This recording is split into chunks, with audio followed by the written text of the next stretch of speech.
welcome in. We've got a new episode for you from the Critics Collective. We're hoping that this one doesn't implode or break under pressure. If you stay with us long enough, you know what we're talking about. We got a not so super fan Manny here and me, the Dad Panther. So hit the subscribe button, like, comment, follow, all that other stuff. Now, this is on Discovery if you have their streaming service, but it's easier to find if you look at HBO Max. And we're going to talk about Implosion, the Titanic sub disaster, with all due respect to the ones that lost their life. IMDB says this: in June 2023, the OceanGate, what a name, the OceanGate, it imploded, killing all on board. Uncover the extraordinary story of what led to the disaster and its potential prevention with exclusive access to the full investigation from the U.S. Coast Guards and never seen before footage. That would sum it up just right. This has a running time of 1 hour and 30 minutes, and it came out this year, 2025. Now, with that being said, Manny, do you have any pro or con, up or down, high or low?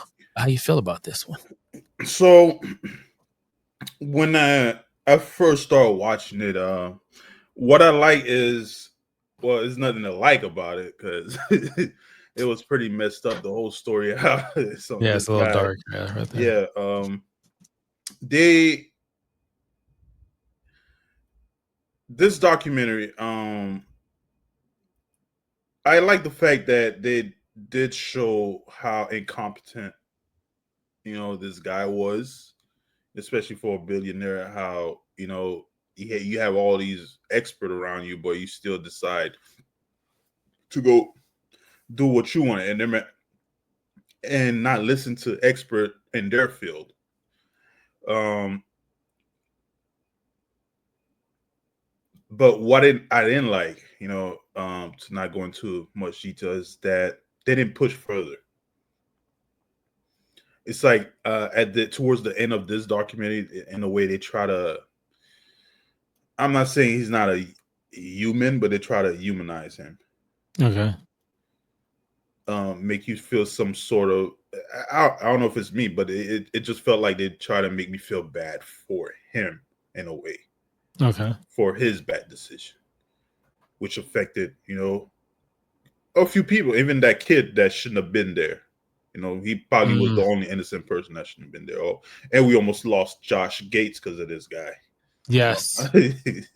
So I didn't like that. And I feel like they didn't go into too much depth on what went wrong and how much bad decision this guy was making. Is there anything that you did like about it? It's not that I didn't like the documentary. It's just there was nothing to, because every second of it, I was like, damn, man, what the is wrong with this guy? But isn't that the purpose of the documentary? To document what's going on. And if you're making it that way and you're feeling that way, you're feeling what we're all feeling. Yeah, I guess that they hit the mark. And not that I feel like these people, well, in a way it's like anybody that spoke up, kind of, he went, everybody that worked for him was scared to speak up, kind of. But it was just, I don't know. It's like, it's a good documentary, but I don't like what I was hearing, because I know when this shit happened, nobody gave a damn. Everybody was like another dead billionaire. It was all over social media. They had everybody out there looking. Everybody was out there trying to do the math on how much air was left in the tank, but they were dead the whole time. In my head, I'm like, don't they go pop underwater that deep? So I didn't understand what they were looking for in the conversation of a PlayStation controller or a Logitech controller. Don't know if we're going to get sponsorship from either or. We're not condoning anything with the controllers, but point blank, like, that's just how I took it. So the highs and lows for me, right? So the low, always start at the bottom. The low was, yes, I do feel like they humanized the billionaire or millionaire guy a little too much.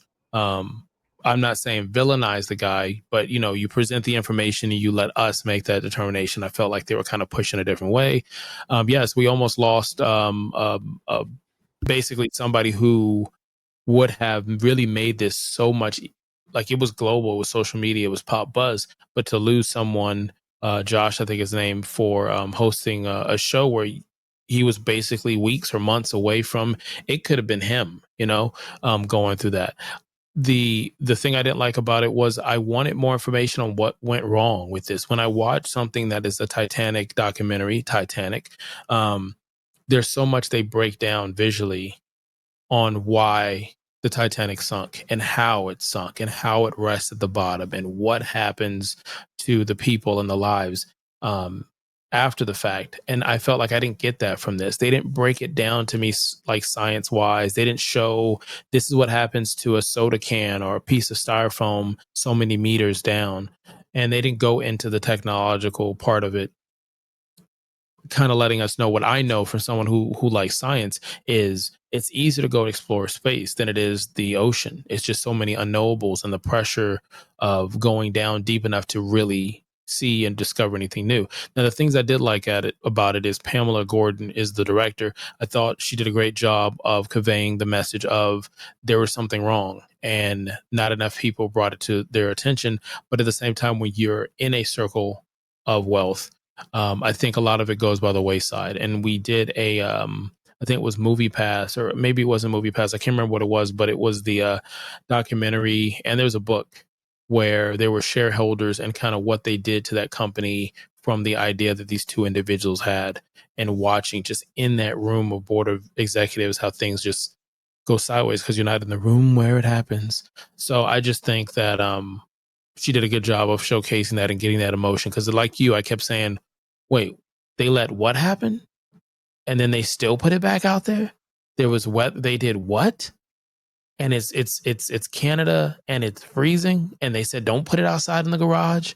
And they just got this shit out, just out sitting on a fucking carport deck. I'm like, all right. All right. So that was my pros and cons. So at this point, let's go ahead and rate it. Here we rate things from a 5 being excellent, a 0 that is horrible, and we'll see if we're in the middle. Let us know in the comments where you would go ahead and put this submarine. I mean, put this rating for the review. For Implosion, the Titanic sub disaster. Came out 2025, a running time an hour and 30 minutes, and this is simply just an interesting documentary. But you know what's interesting? Some of the tech that we use it from Neubauer. Neubauer is one of our affiliates, and so inside the description you'll see a link in there, and you'll be able to, maybe you want to add some stuff to your setup, whether you're a streamer or you're doing some work, Zoom calls, or some type of content creation, or maybe you just want to add more tech gear in your workplace. Check out Neubauer. And Manny, what is your review? Yeah, I would give it a 4. Give it a 4. Okay, a 4. Okay. I would give this a 3. I would give this a 3. I just felt like presentation, just there wasn't much to get me. I watched it because I wanted to know more about it, and I felt walking away where I didn't learn really anything new because a lot of the stuff was out as the crew made their, you know, talking points and information. I felt like I learned more on TikTok and social media. So, okay. Cool. I get it. I get it. So what we're gonna try to do is we're gonna try to look at the Netflix documentary. It's called Titan, the Ocean Gate Disaster, and that's on Netflix. Now, like I said, this one that we're currently reviewing, you can watch this on HBO Max or Discovery Streaming if that's still around. No shade there. There's just so many to keep track of. But Titan, you'll see that on Netflix. So you could have been anywhere in the world and you chose to be here. We greatly appreciate that. Hit the subscribe button, like, follow, and comment for more. And check out one of these other videos. Kalika allow.